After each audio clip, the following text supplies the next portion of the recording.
Well, good morning. I stand before you today with one unmistakable message about Operation Epic Fury. America is winning, decisively, devastatingly, and without mercy.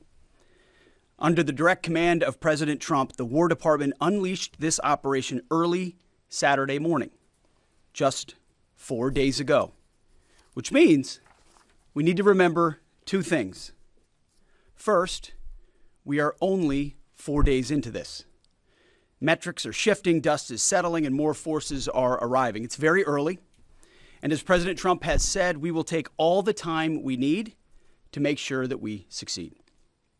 Second, we are only 4 days into this, and the results have been incredible. Historic, really. Only the United States of America could lead this, only us. But when you add the Israeli Defense Forces, a devastatingly capable force, the combination is sheer destruction for our radical Islamist Iranian adversaries. They are toast, and they know it. Or at least, soon enough, they will know it.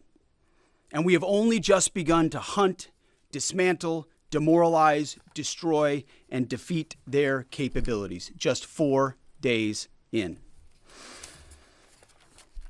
Starting last night and to be completed in a few days, in under a week, the two most powerful air forces in the world will have complete control of Iranian skies, uncontested airspace. I hope all the folks watching understand what uncontested airspace and complete control means. It means we will fly all day, all night, day and night, finding, fixing, and finishing the missiles and defense industrial base of the Iranian military, finding and fixing their leaders and their military leaders, flying over Tehran, flying over Iran, flying over their capital, flying over the IRGC, Iranian leaders looking up and seeing only U.S. and Israeli air power every minute of every day until we decide it's over. And Iran will be able to do nothing about it. B-2s, B-52s, B-1s, Predator drones, fighters, controlling the skies, picking targets. Death and destruction from the sky all day long. We're playing for keeps. Our warfighters have maximum authorities granted personally by the president and yours truly. Our rules of engagement are bold, precise, and designed to unleash American power, not shackle it. This was never meant to be a fair fight, and it is not a fair fight. We are punching them while they're down, which is exactly how it should be. Thus far, Operation Epic Fury has delivered twice the air power of shock and awe of Iraq in 2003, minus Paul Bremer and the nation building. The campaign has 7 times the intensity of Israel's previous operations against Iran during the 12-day war, 7 times. And as President Trump said, more and larger waves are coming. We are just getting started. We are accelerating, not decelerating. Iran's capabilities are evaporating by the hour, while American strength grows fiercer, smarter, and utterly dominant. More bombers and more fighters are arriving just today. And now, with complete control of the skies, we will be using 500-pound, 1,000-pound, and 2,000-pound GPS and laser-guided precision gravity bombs, of which we have a nearly unlimited stockpile. We used more exquisite standoff munitions at the start, but no longer need to. Our stockpiles of those, as well as Patriots, remains extremely strong. The enemy can no longer shoot the volume of missiles they once did, not even close. And the chairman will lay out some of those percentages. So our air defenses and that of our allies have plenty of runway. We can sustain this fight easily for as long as we need to. And as I said yesterday, we set the terms. Now, you may not see much of it because the IRGC shut off the internet to the entirety of the country. They blind their people on purpose, just like they kill their own on purpose. Much was made of the volume of missiles Iran was able to shoot in the first few days. And sadly, as we projected, a few got through and killed 6 of our best, who will hopefully arrive home soon. We will avenge them, no doubt. But I liken Iran's predicament to a football team who scripted the first 20 plays of a game. The team knew what plays to run because their first few drives were scripted. But now that the game has started and the blitz is on, they don't know what plays to call, let alone how to get in the huddle and call those plays. Iran's senior leaders are dead. The so-called governing council that might have selected a successor, dead, missing, or cowering in bunkers, too terrified to even occupy the same room. Senior generals, mid-level officers, enlisted ranks, they can't talk or communicate, let alone mount a coordinated and sustained offensive. That's not great for morale. The Iranian Air Force is no more, built for 1996, destroyed in 2026. The Iranian Navy rests at the bottom of the Persian Gulf. Combat ineffective, decimated, destroyed, defeated, pick your adjective. In fact, last night, we sunk their prize ship, the Soleimani. Looks like POTUS got him twice. Their Navy, not a factor. Pick your adjective, it is no more. In fact, yesterday, in the Indian Ocean, and we'll play it on the screen there, an American submarine sunk an Iranian warship that thought it was safe in international waters. Instead, it was sunk by a torpedo. Quiet death. The first sinking of an enemy ship by a torpedo since World War II. Like in that war, back when we were still the War Department, we are fighting to win.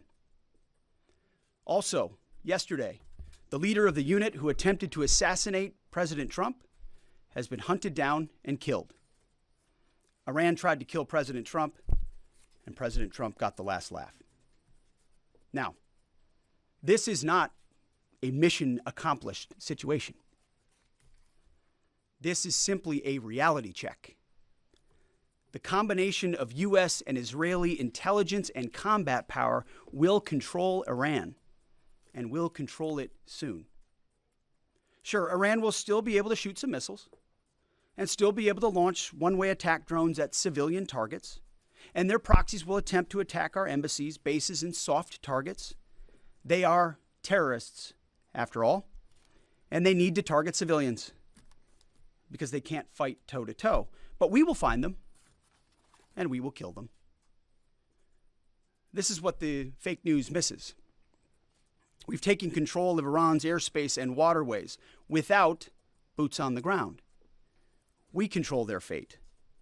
But when a few drones get through or tragic things happen, it's front page news. I get it. The press only wants to make the president look bad, but try for once to report the reality. The terms of this war will be set by us at every step. As I said Monday, the mission is laser focused. Obliterate Iran's missiles and drones and facilities that produce them, annihilate its navy and critical security infrastructure, and sever their pathway to nuclear weapons. Iran will never possess a nuclear bomb, not on our watch, not ever. And this is why President Trump's moral clarity on Iran today is so vital.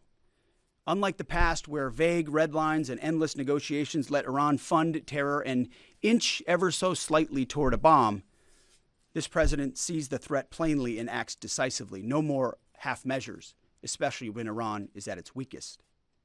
No more letting Tehran play for time while our people pay the price. His leadership ensures that we finish what we start and that we protect our warfighters by crushing the enemy before they can strike again.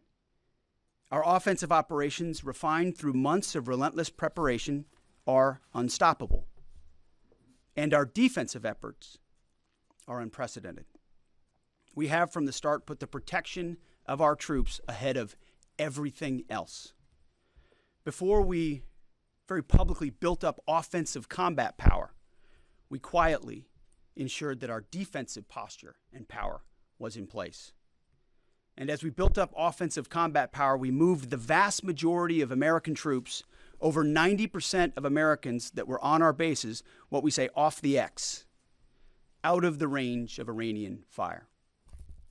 Our defensive shield is equally formidable, the most sophisticated air and missile defense network ever fielded.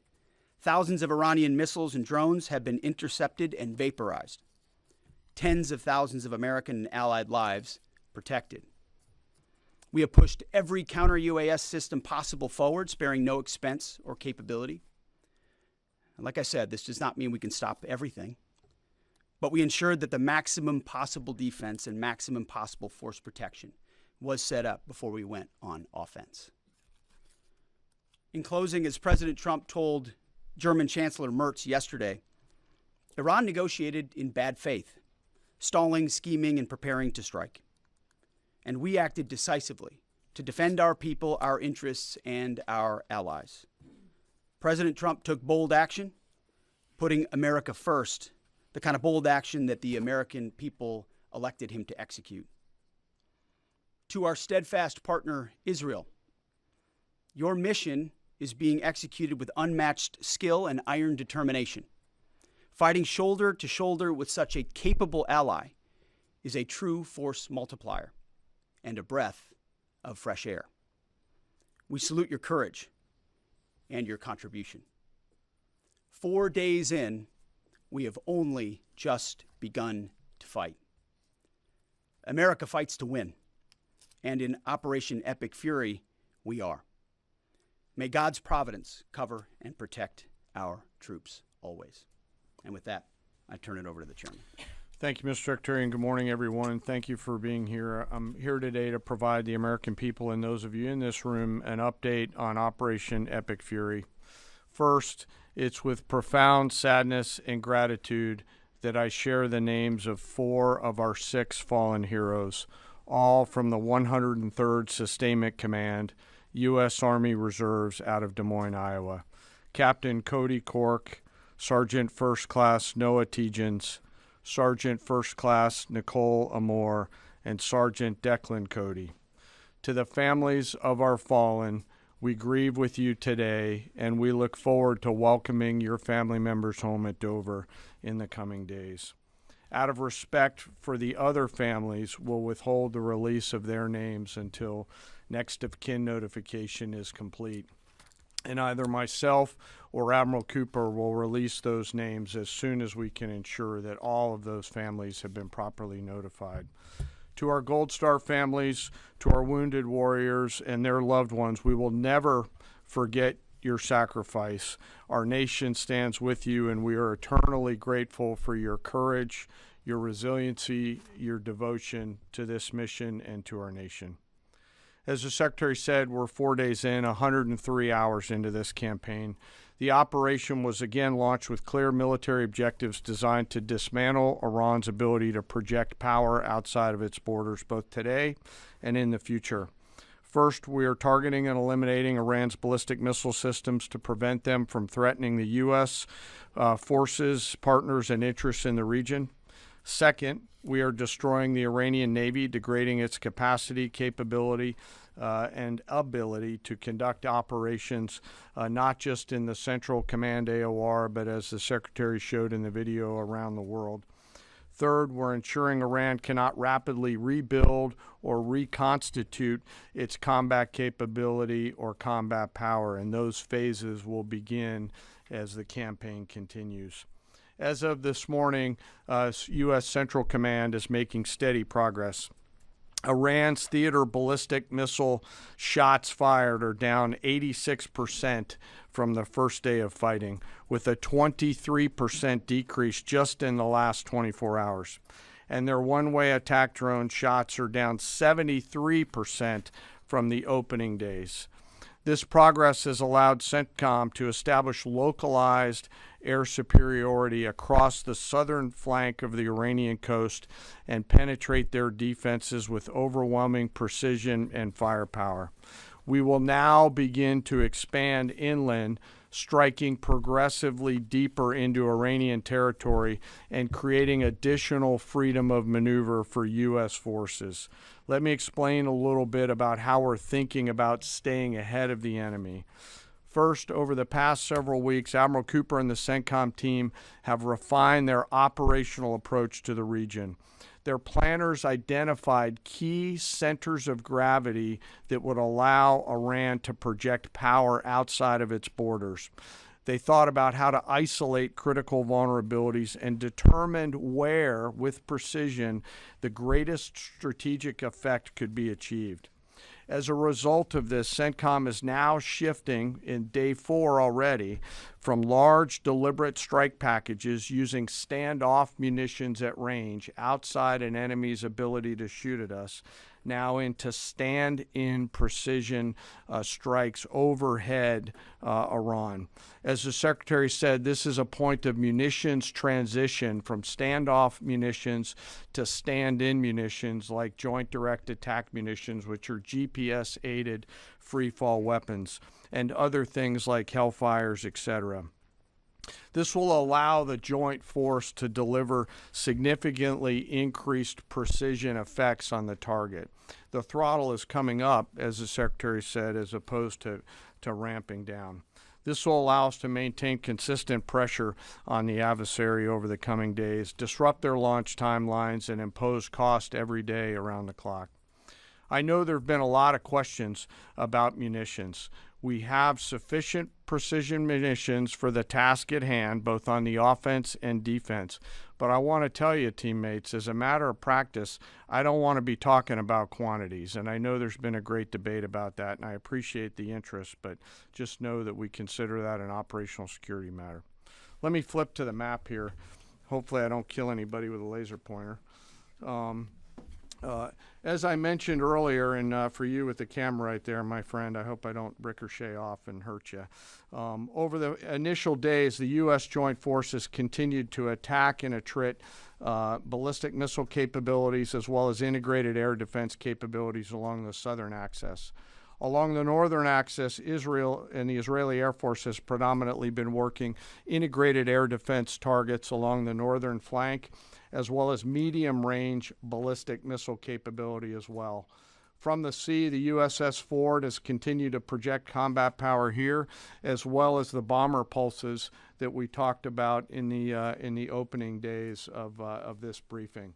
Along the southern axis, the USS Abraham Lincoln Strike Group has continued to provide pressure from the sea along the southeastern side of the coast and has been attriting naval capability all along the strait and up into the Arabian Gulf at a size and scale sufficiently to address the targets required. To date, we've hit over 2,000 targets, as Admiral Cooper said in his video last night. We've destroyed more than 20 Iranian naval vessels, including, in addition to the frigate outside of the area, one submarine, and effectively neutralized at this point in time Iran's major naval presence in theater out there. As the Secretary showed the video, for the first time since 1945, a United States Navy fast attack submarine has sunk an enemy combatant ship using a single Mark 48 torpedo to achieve immediate effect, sending the warship to the bottom of the sea.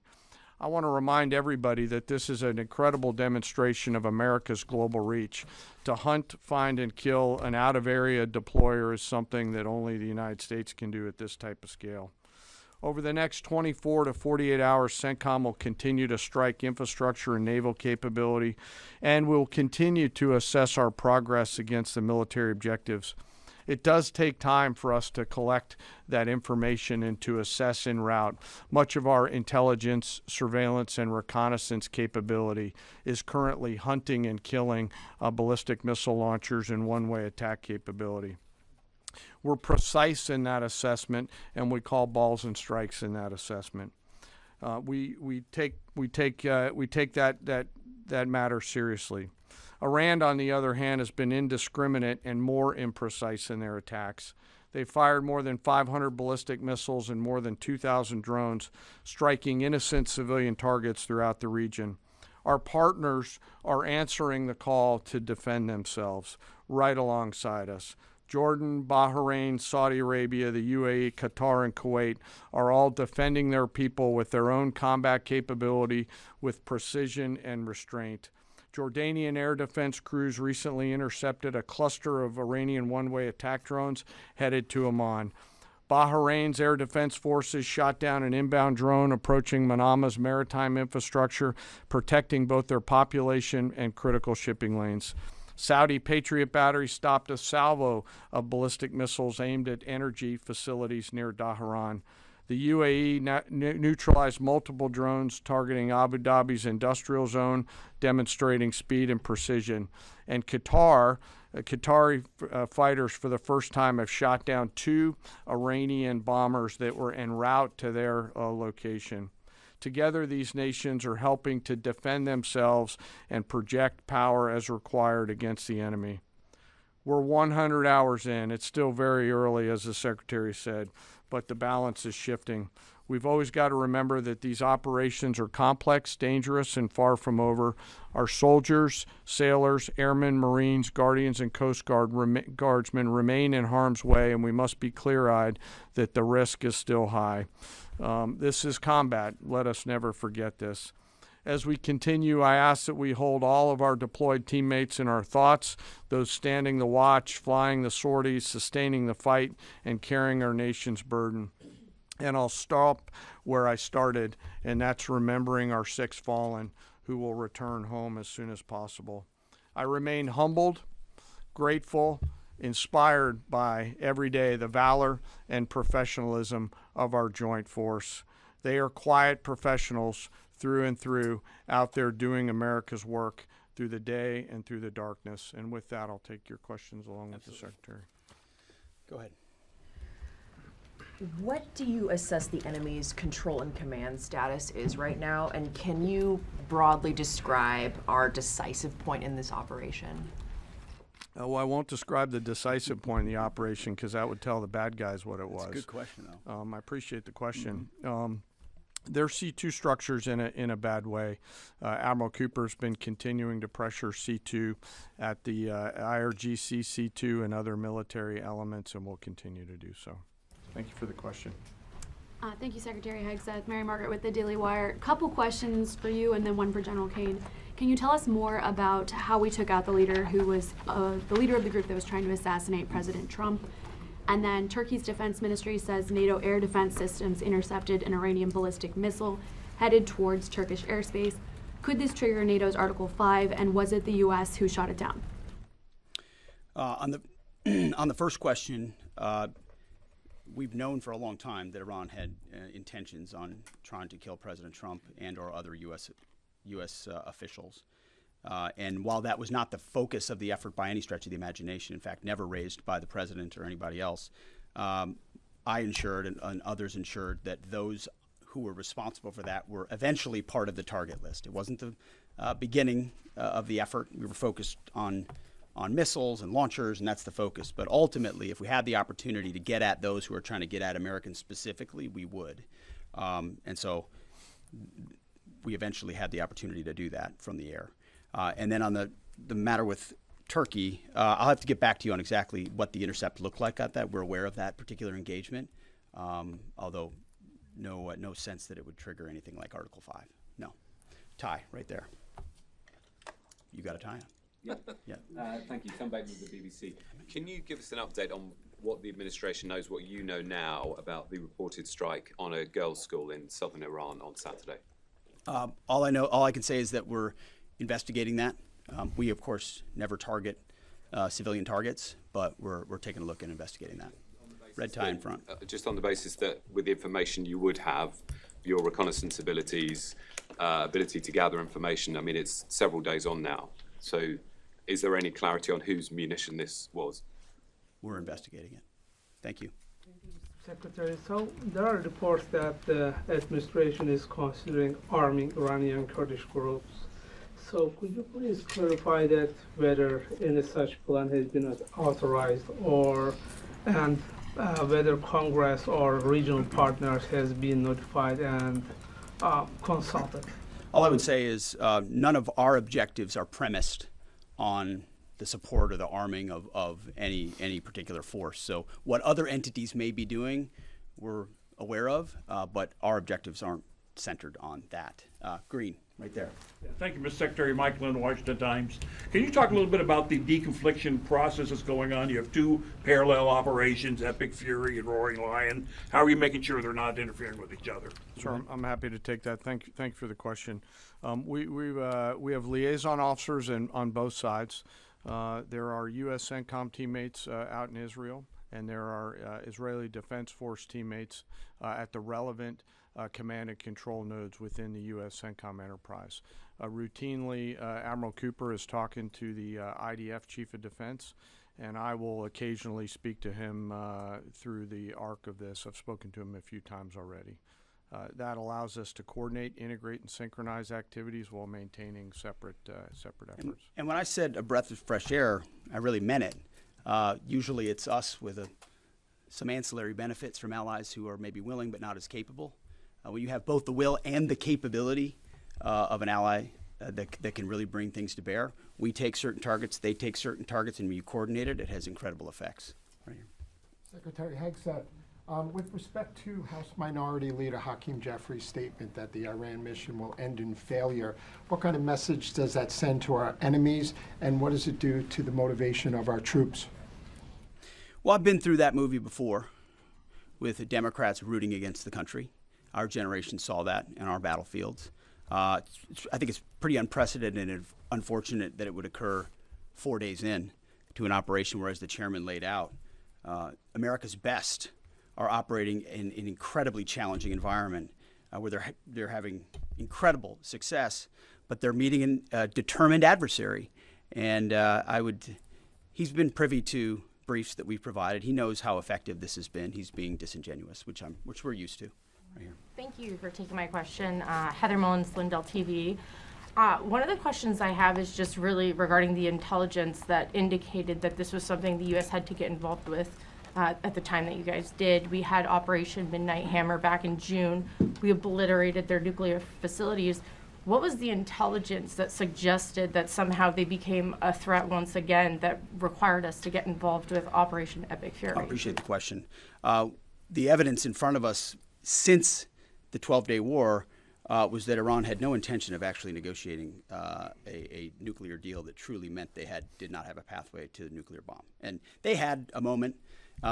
Jared Kushner and Steve Witkoff, two of the best negotiators in the world, poured into that negotiation, giving them every single possible opportunity to release that ambition, and they didn't. And the intelligence that we saw they didn't intend to do it in good faith, that they had the intentions eventually to get to a place where they could have a conventional shield to block their nuclear capabilities, as I talked about yesterday. So I would separate the what from the when a little bit. The what is they've been killing Americans for 47 years. They have thousands of missiles pointed at us. They have ongoing nuclear ambitions, and they're at the weakest they've ever been. So the when became, in a particular, hey, what makes the most sense to do this to ensure that the narrow objectives we have of ensuring they never have a nuclear weapon have a maximum effect? Yes, right here. Thank you, Secretary Hegseth. I had two questions. First, what is your message to Iran's allies, namely Russia and China, who have called for an immediate end to hostilities? I don't have a message for them, and they're not really a factor here.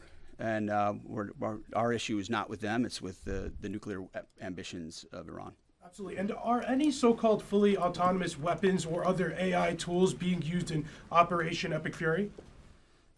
We've got a lot of autonomous systems, or systems that drones and others incorporated with smart AI aspects to them, but a lot of which I can't talk about here.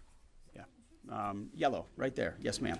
Thank you very much, Mr. Secretary. As you know, China is accusing the United States of invading in Iran, a sovereign nation, and North Korea, which cooperate with Iran on nuclear development, has declared its commitment to protecting Iran. What is the United States' strategic response to this? And I have a second one.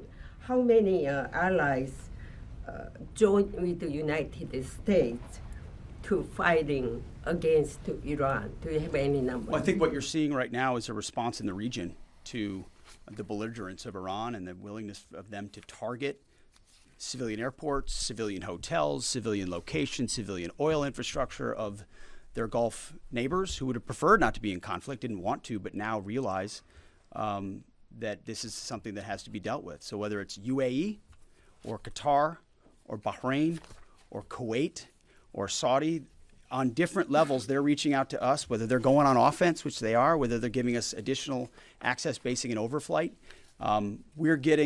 We're working very closely and collaborating with them. Also on air defenses. The air defense capabilities of those countries are significant, and when combined with ours and we coordinate, it brings simplicity to the shot doctrine, so we make sure we're using less munitions but being more effective with what we shoot at. And as it pertains to other countries, I'll sort of give the same question. They don't really bear on the case of Iran. We're going to deal with Iran's nuclear ambitions, and that'll send plenty of signals in the process. Right there. Purple. Are you going to help get Americans out of the region? Is the military going to help? Secretary, I have two questions. One question for you and the other question for Mr. Chairman.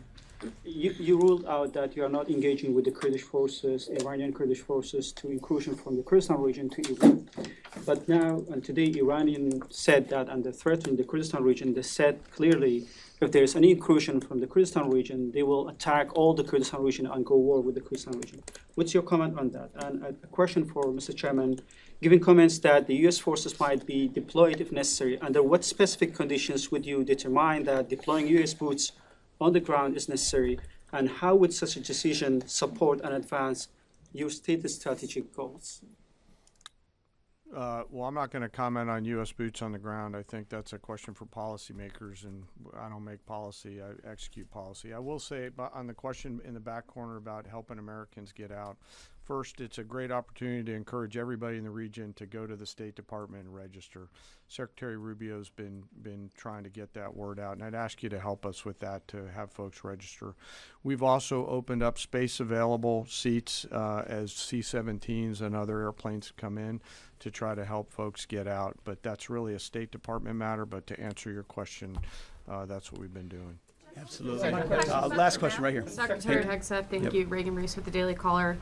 You touched on this in your opening remarks, but I'm hoping you could expand on it a bit. It's been reported that Iran might be trying to outlast our ability to intercept their missiles. It sounds like you guys are saying they don't have the ability to do so. Is that the case? Can they outlast us in their ability to do that? Iran cannot outlast us. We're going to ensure through violence of action and our offensive capabilities and our defensive capabilities, as I said, that we set the tone and the tempo of this fight. That's why stories and speculation about different things that try to make it look like we're limited in what we can do. The only limits we have in this is President Trump's desire to achieve specific effects on behalf of the American people. And that's why we don't talk about, you can say 4 weeks, but it could be 6, it could be 8, it could be 3. Ultimately, we set the pace and the tempo. The enemy is off balance, and we're going to keep them off balance. And we know their ability to shoot versus our ability to defend. That difference gets wider and wider every day. Our defense gets better, their offensive capabilities diminish. As we are going into ammunitions that we, as we said, have tens of thousands of and can drop unlimited supplies on with even more effects than the standoff emissions we have now, which is why when we say the throttle's going up, and it's going to stay on high. Thank you all very much. Appreciate it.